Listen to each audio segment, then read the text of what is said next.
ఈ వార్త చూడండి. కలెక్టర్ గారు ఇక మీరే దిక్కు. ఇది ఎంత అసలు కలెక్టర్ గారు మీరే దిక్కు అని రాశాం కానీ కలెక్టర్ గారు చెప్పినా ఆడ పట్టించుకోవట్లేదండి. కలెక్టర్ గారు చెప్పినా పట్టించుకునే పరిస్థితి కనపడుతుంది. ఇదేంటి మళ్ళీ ఏదో పెద్ద పెద్ద పర్మిషన్లో లేకపోతే పెద్ద పెద్ద వ్యవహారాలు కోట్లతో కూడిన వ్యవహారం కాదు. చాలా చిరుద్యోగుల విషయం ఇది. చిన్న విషయం దానికి కూడా కావాలని హోల్డ్ చేసుకుంటూ జీతం ఇవ్వలేదని అడిగినందుకు మొత్తానికే జాబ్లోంచి తీస్తారు. నిజం, జీతం ఇవ్వలేదంటే అని అడిగితే జాబ్లోంచి తీస్తారండి.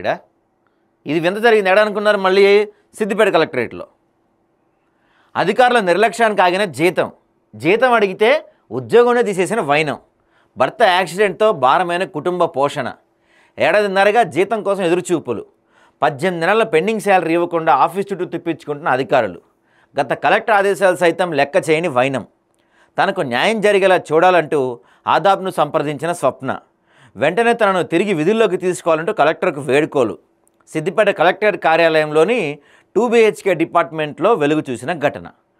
చూసారా? మళ్ళీ అసలే పాపం భర్తకి యాక్సిడెంట్ అయ్యి పుట్టెడు కష్టంలో ఉంటుందామా, దానికి శాలరీ ఇవ్వకుండా వీళ్ళు 3 సంవత్సరాల నుంచి శాలరీ ఇవ్వకుండా ఆపితే శాలరీ ఇవ్వండి అని అడిగినందుకు మొత్తానికి జాబ్లోంచి పక్కన పెట్టేశారు. జాబ్లోంచి పక్కన పెట్టేసి ఎందుకు పక్కన పెట్టారు జాబ్లోంచి అని అడిగితే వీళ్ళు చెప్పిన రీజన్ ఏంటంటే ఫండ్స్ లేవంట, పాపం నిధులు రావట్లేదు దానికి ఇవ్వటానికి అని చెప్పన్నారు. మరి ఈ అమ్మాయికి జీతం ఇవ్వడానికి రాని నిధులు ఇదే పొజిషన్లో ఆల్రెడీ ఎక్స్పీరియన్స్ ఉన్న అమ్మాయిని పక్కన పెట్టి వేరే వాళ్ళని తీసుకొచ్చి ఇస్తానికి మాత్రం ఎక్కడి నుంచి వచ్చాయి నిధులు? స్వయంగా కలెక్టర్ గారు చెప్పినా కూడా సూపరింటెండెంట్ గారు ఎందుకు పట్టించుకోవట్లేదు? సూపరింటెండెంట్ గారికి ఏంటి స్పెషల్ ఇంట్రెస్ట్? ఎందుకు ఆయన అంత పర్టికులర్గా కావాలని ఆపుతున్నాడు? నిజంగా కావాలని ఆపుతున్నాడు. దానికి సాక్ష్యం కూడా ఉంది మన దగ్గర, అది కూడా చూపిస్తాం మీకు. కావాలని ఆపుతున్నాడు ఆయన. అసలు కథ ఏంటంటే ఇది మొత్తం మనకి సిద్దిపేట జిల్లా హౌసింగ్ డిపార్ట్మెంట్లో డేటా ఎంట్రీ అంటే కంప్యూటర్ ఆపరేటర్గా ఈ కాంట్రాక్ట్ ఉద్యోగం చేరింది ఒక అమ్మాయి. అయితే ఏడాదిన్నరగా తనకు జీతం చెల్లించట్లేదు అని అడిగితే ఏకంగా ఉద్యోగం నుంచి తీసేశారు అమ్మాయిని.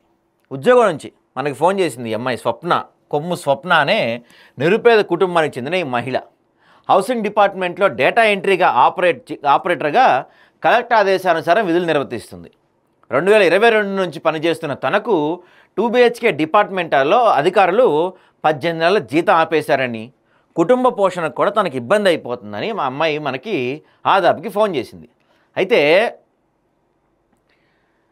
ఉద్యోగం ఇది ఇలా ఉంటే నిధులే లేవన్న అధికారులు గతంలో పనిచేసిన అనుభవం ఉన్న స్వప్నను కాకుండా మరో వ్యక్తిని నిధులోకి తీసుకున్నారు. మరి అసలు నిధులే లేనప్పుడు అక్కడ జాబ్, ఇప్పుడు మీరు కాంట్రాక్ట్ ఎంప్లాయీస్ని ఇద్దరుంటే ఒకళ్ళని పెట్టారండి. సరే, ఒకళ్ళని ఎందుకు పెట్టారయ్యా అంటే ఈ అమ్మాయిని తీసేస్తున్నాం. ఎందుకు తీసేస్తున్నారా అంటే మా దగ్గర ఫండ్స్ లేవు, జీతం ఇవ్వలేకపోతున్నాం అమ్మాయికి, మేము ఒక్కళ్ళకే ఇవ్వగలుగుతామని చెప్పారు.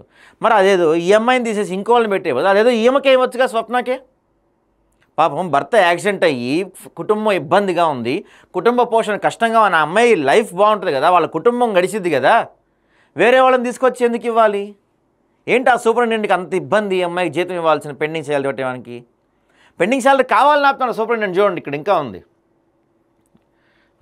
ఇటీవల రోడ్డు యాక్సిడెంట్ వల్ల తన భర్తకు తీవ్ర గాయాలు అవడంతో కుటుంబ భారం ఎక్కువైందని ఆవేదన వ్యక్తం చేశారు. ఇంటి భారాన్ని ఒంటరిగా మోస్తున్న ఆమె గత కలెక్టర్ మను చౌదరిని సంప్రదించి వినతిపత్రం కూడా ఇచ్చారు. అయితే వెంటనే పాపం కలెక్టర్ స్పందించి ఆ జీతం అమ్మాయికి ఇచ్చేయాలని చెప్పి ఆదేశాలు కూడా ఇచ్చారండి కలెక్టర్.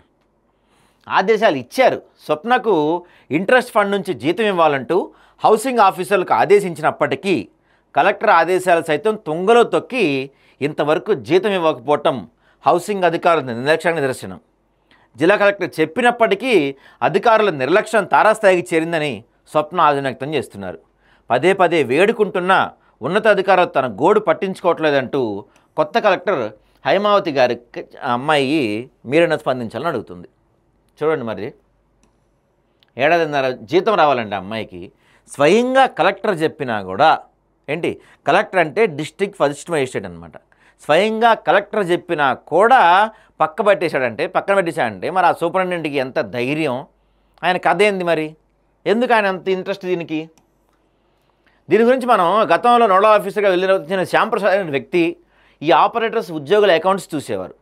ఆయన వివరణ కోరగా స్వప్న పలుమార్లు జీతం ఇవ్వాలని కోరటం వాస్తవమేనని, తన జీతం విషయం సూపరింటెండెంట్ నగేష్ గారికి హౌసింగ్ డిపార్ట్మెంట్లో పనిచేస్తున్న ఇద్దరు ఆపరేటర్లు నోట్ ఫైల్ పంపడం జరిగిందని, వారిలో కేవలం ఒకరికి మాత్రమే సూపరింటెండెంట్ చెక్ ఇవ్వడం జరిగిందని, రెండో చెక్ అయిన స్వప్నది రాయకపోవటం బాధాకరమని తెలిపారు.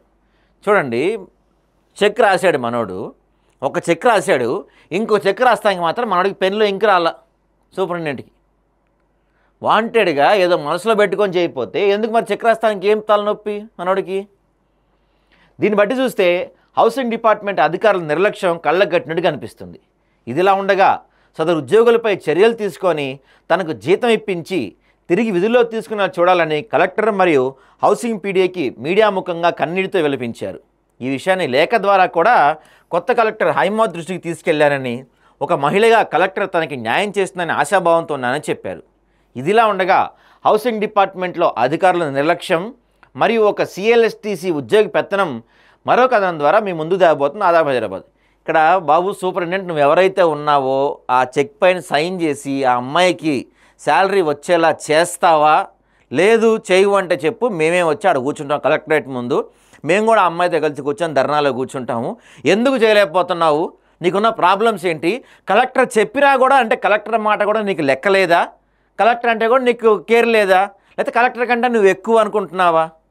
చెప్పు. సూపరింటెండెంట్ ఎవరైతే ఉన్నాడో మరి ఏంటి నీ ప్రాబ్లం ఏంటి చెప్పపోతే కనుక వీలైనంత తొందరగా అమ్మాయికి శాలరీ రాకపోతే మేము వచ్చి కలెక్టర్ ఆఫీస్ ముందు కూర్చొని ధర్నా చేస్తాం. ఆ అమ్మాయికి నువ్వు వచ్చి స్వయంగా నీ చేత్తో చెక్ ఇచ్చే వరకు అక్కడ ధర్నా నుంచి మేము కదలకుండా కూర్చుంటాం.